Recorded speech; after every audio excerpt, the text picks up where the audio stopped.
Hi everyone, welcome back to Wilde Reads. My name is Dave. Today's video is about some favourite books of mine. These are a half dozen, 6 or so books that I may have not mentioned on this channel before. Here we go, roll the titles.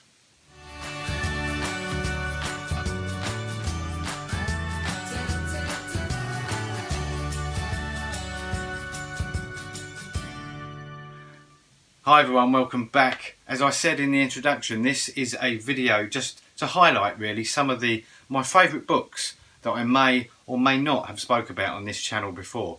So there's half a dozen of them. Now I may make this a series or it may be just a one-off video. But I was just looking around the bookshelves the other day and I started seeing these books that I really like, and so I thought I would share them with you.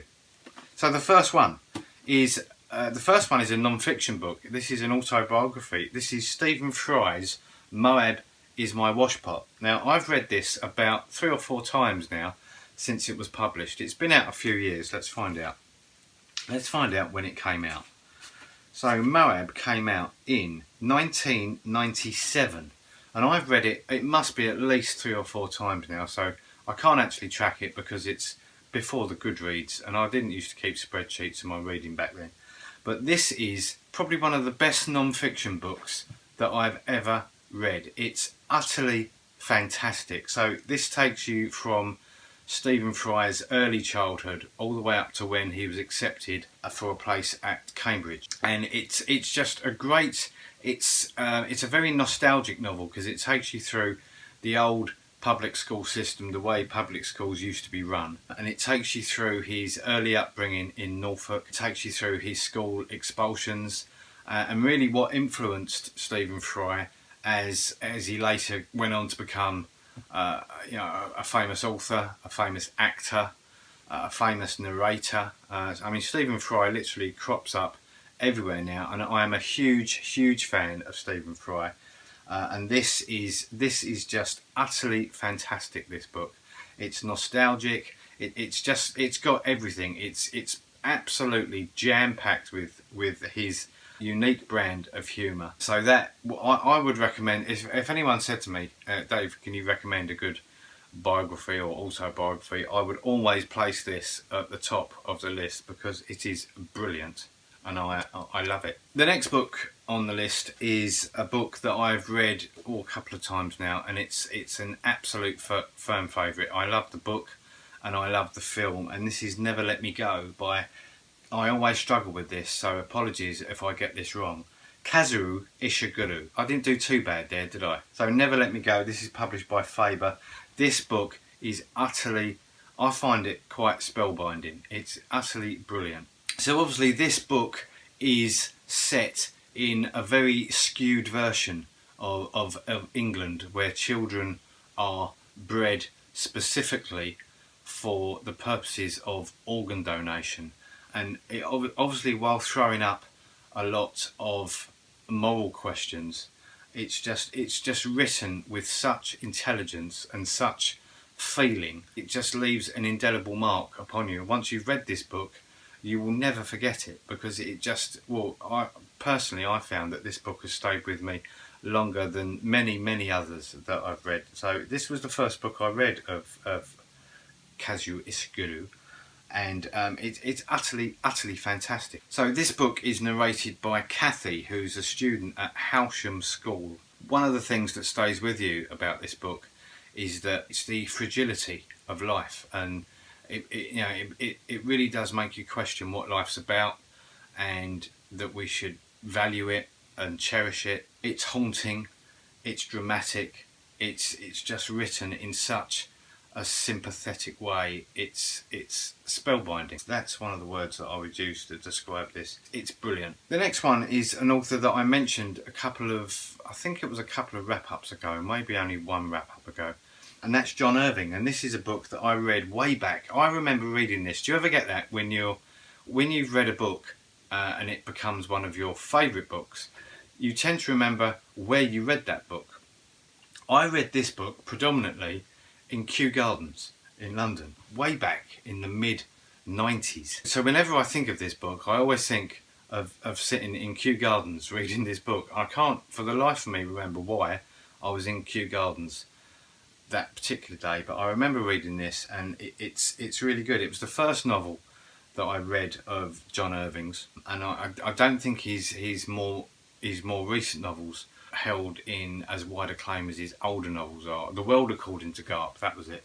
But this one is really, really good. And I shall read you the blurb, because it's been a while since I read this, so I might have to reread this. It's been a long time since I've read this. So this is: Ruth Cole is a complex, often self-contradictory character, a difficult woman, but by no means is she conventionally nice. But she will never be forgotten. Her story is told in 3 parts, each focusing on a critical time in her life. When we first meet her on a Long Island in the summer of 1958, Ruth is only 4. The second time we meet Ruth is 1990, when she is an unmarried woman whose personal life is not nearly as successful as her literary career. The book closes in 1995 when Ruth is 41 years old, a widow and a mother. She's about to fall in love for the first time. I'm actually going to put this on my TV. I might read this again by the end of the year. It's always remained one of my favourite books. It's just got really, really good memories for me, this book. So that's another highly recommended. The next couple of books are by the same author. Now, this is an author that I was recommended to read quite a few years ago now, and it's a shame because the author has since passed away. And this is Graham Joyce, and this is a couple of books. This is Some Kind of Fairy Tale and The Year of the Ladybird. And I absolutely love these books. The style of writing that Graham Joyce employs is it's bewitching, it's magical, mythical. So when I first come across Graham Joyce, it was a review that I read on this book, and it sounded quite unlike anything I was reading at the time. So I popped along to the bookstore, and they didn't have this one in, but they had this one in, and another one called The Silent Land, which I haven't got a copy of here, but that's excellent as well. So if you want a bit of back catalogue reading, I would highly recommend that you check out some of Graham Joyce's books, especially the latter ones. So this is recommended. I'm going to read you the blurb on Some Kind of Fairy Tale. So this says, it is Christmas afternoon and Peter Martin gets an unexpected phone call from his parents. It puts him in a bewildering mystery. His sister Tara has come back home. Not so unusual, you might think. This is a time when families get together. But 20 years ago, Tara took a walk into the woods and never came back. And as the years have gone by with no word from her, the family has, unspoken, feared that she was dead. But now she's back, tired, dishevelled, but happy and full of stories about 20 years spent travelling the world, an epic odyssey taken on a whim. But her stories don't quite hang together, and the intervening years have been very kind to Tara. She really does look no different from the young woman who walked out of the door 20 years ago. Peter's parents are just delighted to have their little girl back, but Peter is not so sure. There is something about her, a haunted, otherworldly quality. Some would say it's as if she's off with the fairies. And that line actually describes what Graham Joyce's writing is like. It is a haunting, otherworld quality, and that's the kind of theme that runs through the writing of Graham Joyce. That's the kind of theme that runs through, really, the writing of Graham Joyce. This is a utterly fantastic book as well. So this is set in the summer of 1976, which, if you speak to people that remember the epic hot summer that we enjoyed here in the UK in 76, I was only 4, so I don't remember it, but it was also called the Ladybird summer because of the swarms of ladybirds that happened that year. A little bit of social history for you there. So the blurb on this one is, it is the summer of 1976, the hottest since records began, and a plague of ladybirds speckles the countryside. A young man called David leaves his student days behind to begin the adventure of growing up. A first job in a holiday camp beckons, but alongside the freedom of a first job and the excitement and dangers of first love, political and racial tensions are simmering under the cloudless summer skies. But who is the man in the dark suit, with the boy by his side, out on the sands glimpsed by the heat haze? David discovers there is a terrible price to be paid for his newfound freedom and independence, a price that will come back to haunt him even in the bright light of summer. So that I thoroughly recommend these two books from Graham Joyce. If you want something otherworldly, if you want writing that is haunting, I very much recommend that you go and check out the work of Graham Joyce. And the last book I've got here is probably, this is, I would say, my favourite book of all time. This is a big moment. I have mentioned this on Twitter before, but this is my favourite book of all time. And this is E.M. Forster's Howard's End. I really loved it. It wasn't one of the first classics that I came across. And I know that there are people out there that are quite disparaging about the writing of E.M. Forster, and they don't actually regard him as a classic author. But I do. And I love these little Penguin editions. I was thinking a little while ago that I was going to collect more of these Penguin editions. You know, the old vintage style Penguin. But this is my original. I bought this a long time ago when I first read this book. But then I thought, I'm going to start collecting these Penguin books. But they're so expensive now. The originals, like these, they're so expensive.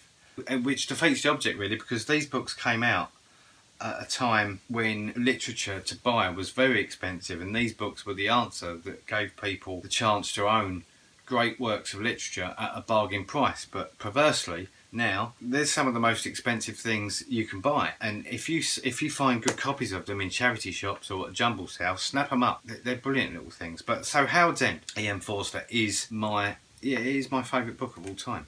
So basically Howard's End it tells the story of three families really at the beginning of the last century, and it's a book about the class system and the injustices of the class system in England, the English class system.